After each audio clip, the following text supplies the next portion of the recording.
PYQ अगर आप लोगों ने कर लिए तो उस एग्जाम की 50% प्रिपरेशन आपने कर ली, ऐसा समझ लो।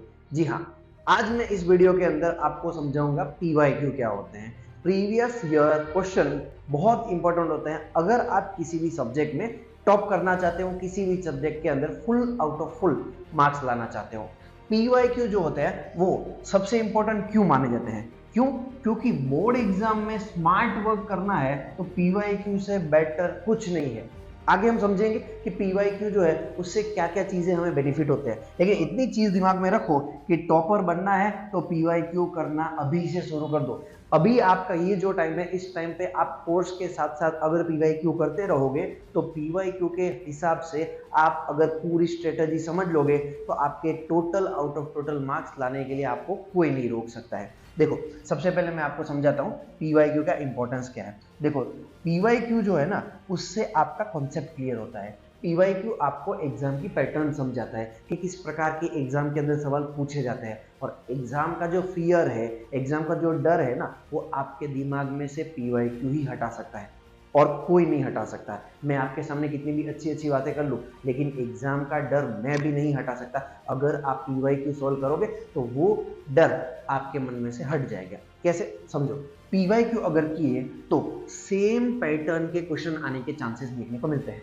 कई बार क्या होता है, board paper setter previous year के क्वेश्चन जितने भी है उसमें से कुछ क्वेश्चन सेम भी डाल देता है। तो यहाँ पे कई बार ऐसा होता है कि बोर्ड की एग्जाम में हर साल एक या दो question same to same question देखने को मिलते हैं। जैसे सोशल साइंस की बात करें तो सोशल साइंस के अंदर 2018 के अंदर एक सवाल पूछा गया था, वो सेम टू सेम क्वेश्चन 2026 वाले एग्जाम में भी देखने को मिला। सिर्फ और सिर्फ क्या कर दिया, जो स्टेटमेंट वाला क्वेश्चन था तो स्टेटमेंट में नाम चेंज कर दिए। तो ये मेन और सबसे बड़ा बेनिफिट, सेम क्वेश्चन आने के चांसेस। दूसरा बेनिफिट क्या है, इंपॉर्टेंट टॉपिक से पता चलते हैं। यहाँ पे जब भी आप पीवाईक्यू सॉल्व कर रहे हो तब आपको इंपॉर्टेंट टॉपिक्स पता चल जाते हैं कि पेपर सेटर जो है उसके दिमाग में क्या चल रहा है। पेपर सेटर हर साल क्या करते हैं, कुछ मेन इंपॉर्टेंट टॉपिक होते हैं, उसका सवाल तो कंपलसरी पूछते ही है। तो यहाँ से हमें क्या पता चल जाता है, इंपॉर्टेंट टॉपिक्स पता चल जाते हैं। तीसरी चीज क्या पता चलती है, रियल एग्जाम फीलिंग। जब आप पीवाईक्यू सॉल्व कर रहे हो तो वो भी एक पूरे 3 आवर्स का पेपर लेके बैठ गए, अब वो सॉल्व करते जा रहे हो तो आपको वो रियल फीलिंग आती है कि जैसे आप एग्जाम सॉल्व कर रहे हो, और वो एग्जाम लेवल के हिसाब से आप उसको सॉल्व करोगे तो वहाँ आपकी जो फीलिंग जो है वो रियल एग्जाम जैसे ही आएगी। तो आपके अंदर से वो डर चला जाएगा कि बोर्ड का पेपर कैसा होता होगा, किस प्रकार से क्वेश्चन आते होंगे। और फोर्थ चीज है टाइम मैनेजमेंट। क्योंकि बोर्ड की एग्जाम में क्या होता है, हमें जो टाइम मिलता है हम उतने टाइम की कंपैरिजन में हमारा पेपर कंप्लीट नहीं कर पाते हैं। तो यहाँ पे टाइम मैनेज करना बहुत इंपॉर्टेंट है। तो टाइम मैनेजमेंट में भी ये हमें पीवाईक्यू सॉल्व करते हैं तब हमें हेल्पफुल होती है। एंड लास्ट, आपके स्कोर को तो वो बूस्ट देता ही है। आपका जो मार्क्स, आपका जो रिजल्ट आने वाला होता है, अगर पीवाईक्यू करके गए तो उसमें 5, 10, 15 मार्क्स का इंक्रीज आपको देखने को मिलेगा। तो पीवाईक्यू बहुत इंपॉर्टेंट है। तो पीवाईक्यू जो है उसको आप अभी से स्टार्ट कर दीजिए। दूसरी चीजें, पीवाईक्यू हमको किस तरह से यूजफुल है। तो पहला स्टेप, कितने साल के पीवाईक्यू करने हैं सर?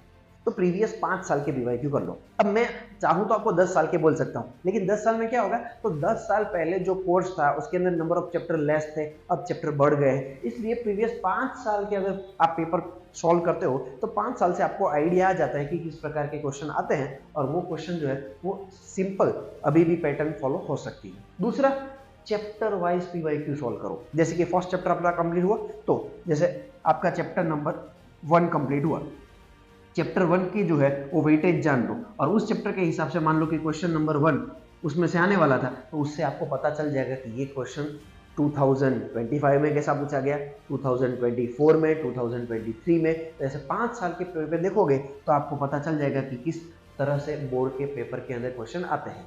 और थर्ड स्टेप है एग्जाम जैसा टाइम सेट करने में सॉल्व करो। जैसे एग्जाम दे रहे हो तो 3 आवर्स तक बीच में कोई डिस्टर्बेंस नहीं होता है। ऐसे पीवाईक्यू जब सॉल्व करने बैठते हो तो एक घड़ी लगा दो, 3 आवर का टाइमर लगा दो, और उस टाइमर के हिसाब से उसको सॉल्व करो। अगर जल्दी सॉल्व हो गया तो अच्छी बात है, लेकिन अगर टाइम लग रहा है, पेपर टफ लग रहा है, तो उससे आपको समझ जाना है कि अभी आपकी प्रिपरेशन उतनी नहीं हुई है, आपकी प्रिपरेशन को आपको और टाइम देना पड़ेगा। एंड फोर्थ स्टेप है आंसर चेक करने, मिस्टेक और उसके नोट करो। खास जो जो आंसर आप चेक कर रहे हो उसके अंदर जो जो मिस्टेक्स है वो मिस्टेक सुधार लो। क्योंकि हम क्या करते हैं, एक्सपेरिमेंट करते हैं। अब पढ़ रहे हैं, आप रीड करो, रीड कितना भी कर लो उससे कोई फायदा नहीं होने वाला है। जो रीड किया है उसकी राइटिंग प्रैक्टिस करो। राइटिंग प्रैक्टिस करोगे तो वहाँ पे मिस्टेक्स होगी, और मिस्टेक करना जरूरी है।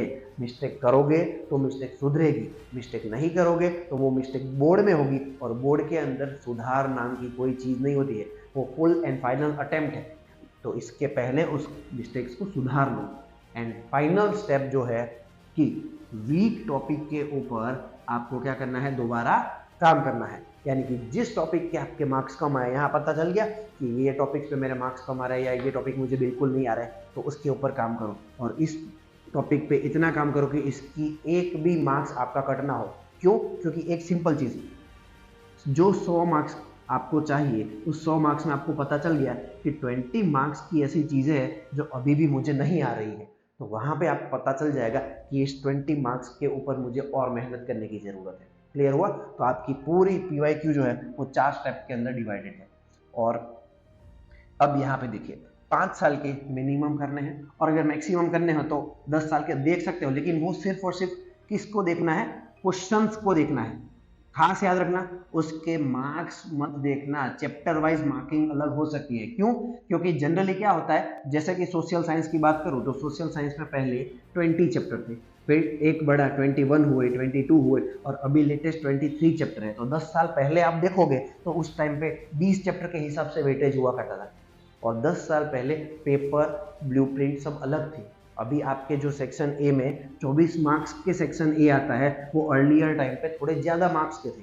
तो वहाँ पे सिर्फ क्वेश्चन देखने हैं, सॉल्व करने हैं, उसकी पैटर्न सेम आ सकती नहीं है 10 साल पहले। और सिंपल चीज़, PYQ जो है उससे आप कितने 80% क्वेश्चन लास्ट 5 ईयर के PYQ से आप उसकी पैटर्न समझ लोगे, और मिलते जुलते भी हो सकते हैं, सेम क्वेश्चन भी आ सकते हैं। तो PYQ अभी से करना स्टार्ट कर दो। जैसे जैसे सिलेबस कंप्लीट हो रहा है, चैप्टर वाइज PYQ देखो, और फिर लास्ट में जितने भी पेपर आपने सॉल्व किए हैं उसमें आपकी मिस्टेक सुधारो, और इस तरह से आपके बोर्ड में total out of total marks लाने से आपको कोई नहीं रोक